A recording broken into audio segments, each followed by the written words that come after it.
and welcome to Bigfoot Case Files. This is hard to talk about, but my son from my first marriage has a bad drug problem. Like many drug addicts, he has stolen from us and become violent.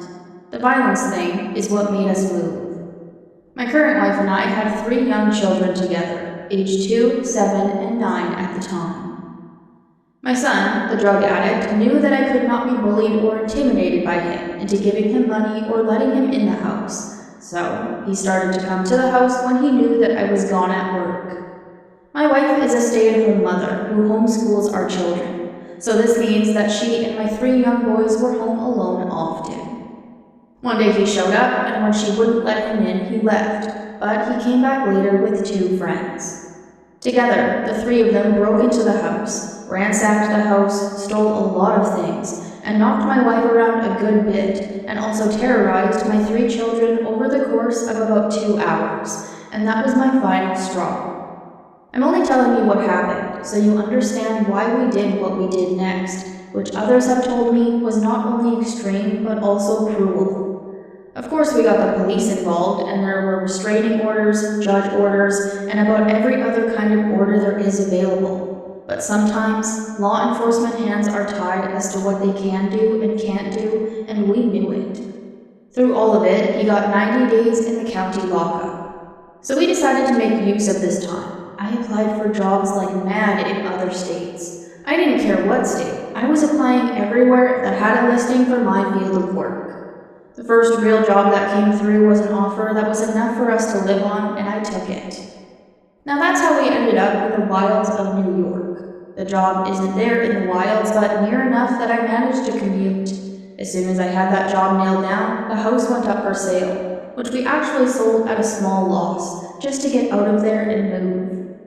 We didn't even forward the address at the post office, because I didn't want my son to have a clue as to where to start looking for us, and I knew that he would. So then we found the house that we're in now. We saw it on the internet and literally put a bid without even seeing it in person or stepping foot on the property. Incredibly, it was very similar to our current floor plan, which is a basic tri-level house plan common in the 1970s. Now, unlike the house previously, this one doesn't sit in the middle of a suburb, but it's out on a quiet country road surrounded by trees. Now, the house was in need of work, which we really weren't thrilled about, but it did fall into our price range, so we jumped on it. We reasoned that if we turned out to be unhappy, we could put a little money into it and then move again in a year. Right now, we just needed to move, and we couldn't see anything else beyond that at that point.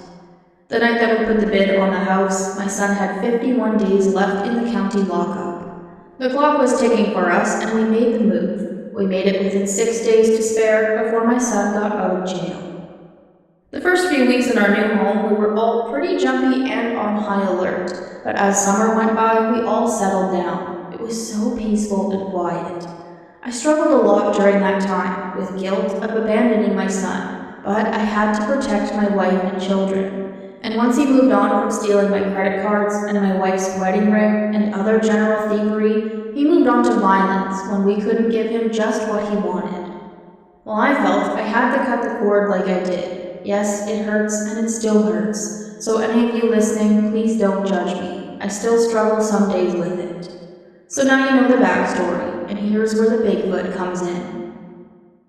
After we moved, the kids were very isolated, so we spent more than we really could afford and bought one of those big outdoor wooden play centers with a little fort playhouse thing on top. It helped to distract them quite a bit in the first few months, especially when they weren't close enough to go to the park weekly like they once had been when we lived in the suburbs. But they suddenly kept telling us that there was a monkey out there sometimes, in the woods that watched them while they were playing. Now, we put it down to kids being imaginative and doing their playtime storytelling, but when my wife started to tell me that they were asking for extra sandwiches to take out to feed the monkey, I started to wonder. She thought that they were just being growing boys and trying to get extra food on the sly as boys do, but wasn't so sure. So one night I asked them about the monkey, and they said he was a big monkey. He said he was taller and bigger than me and had red fur like the old neighbor's Irish setter had. Now, that didn't sound like a monkey to me, but they said his face was smooth like a monkey. What they ended up describing sounded more like an ape or a gorilla, but I don't think those young boys knew the difference at the time. They said when they took some sandwiches out to eat in the playhouse one day, the monkey man that was out in the trees came closer. My oldest son said that he didn't eat all of his sandwich, so he took it to the monkey man, who started to back up when he got closer to the trees. So he put the sandwich down, turned around, and went back to the playhouse. He wanted to make friends with it, or maybe he said the monkey was nice and just wanted a home. I guess that's just how kids think. My 7-year-old said the monkey had gotten the sandwich and eaten it in 2 big bites before my 9-year-old even made it back to the playhouse. I then started asking a lot of questions. I was alarmed and thinking that there might be a bear, but they were very clear that it walked on 2 legs. It didn't have a snout or ears that they could see. They said over and over that it had a monkey face and it was red and brown. Repeatedly, they described the face as wide, flat, heavy, with dark brown eyes and a big, wide mouth with no neck. I'm still worried at this point that my boys had just done the stupidest thing they could, which was feed the bear at close range. So I took them over to a computer, and I showed them pictures on the internet of bears and then monkeys, but they said no to both of them.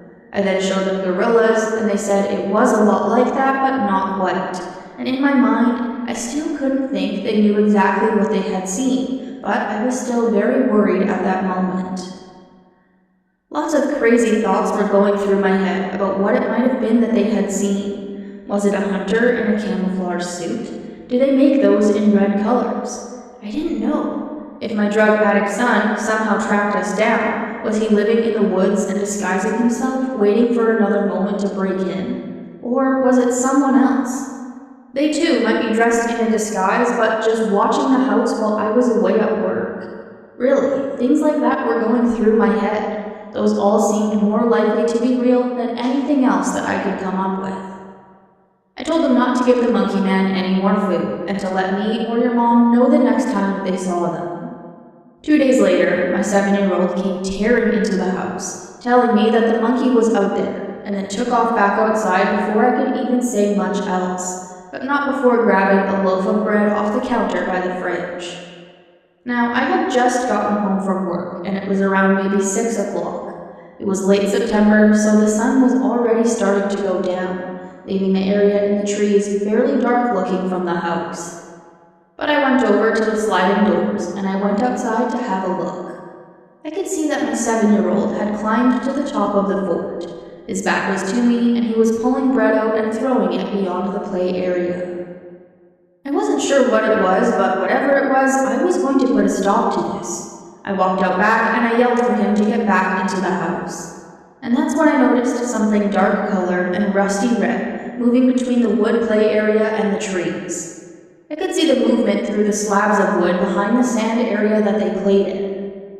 The teepee part of whatever it was blocked by the little playhouse fort above. That scared me to the bone, though. There really was something out there. I quickly jogged over to the side of the play area to try to get a look at whatever it was and confront them, but I could only see the back of something big and red-colored suddenly go deeper into the trees by the time that I got there.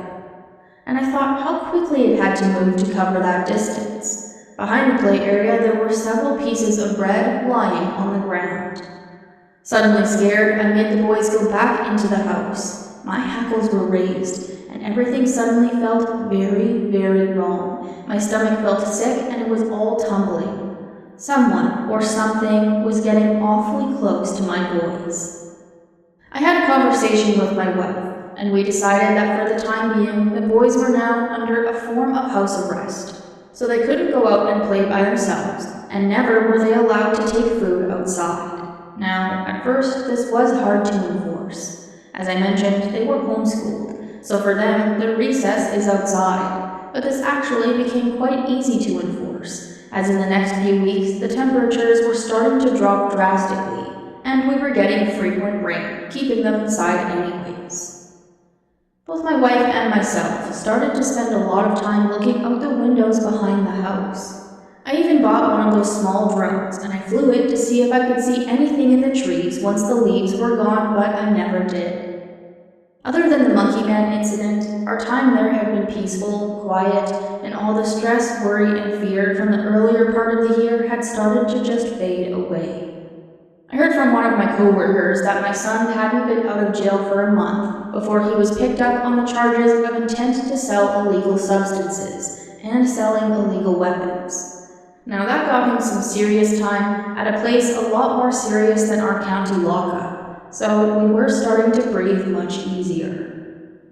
That all changed though in the weeks before Christmas. We were riding the happiness high, and despite money being very tight from all of the moving expenses that year, we splurged and bought outdoor lights for the house, a string of lights to run along the driveway, and more lights for the trees out front. That Saturday morning, I was out the door as soon as it was light. It was cold, and we had snow a few days before, but I got the main outline of all the house peaks lit up that afternoon. The two older boys and myself put the net lights on the trees out front, and although it was getting dark, we went ahead and got the stakes out and started setting the lights along the driveway. We had worked our way down, maybe a third of the driveway, when the oldest said to me that the monkey man was back and he was watching us again. The hackles raised on the back of my neck. I had almost forgotten about the whole monkey man incident after all of this time. I raised up and I turned to look into the trees, lining that side of the driveway where my son was pointing. At first I didn't see anything, but then I saw it, and it was the monkey man all right. The glow from the coil of string lights, combined with the white light from the two net trees that were draped in lights, combined with all the white snow still on the ground, gave just enough light to see just inside the trees there. But all I got in the glow was really the impression of a shape, but I will say to you, I'm very clear on that shape. I measured the tree that it was standing near the next day, and it was between 6'8" and 6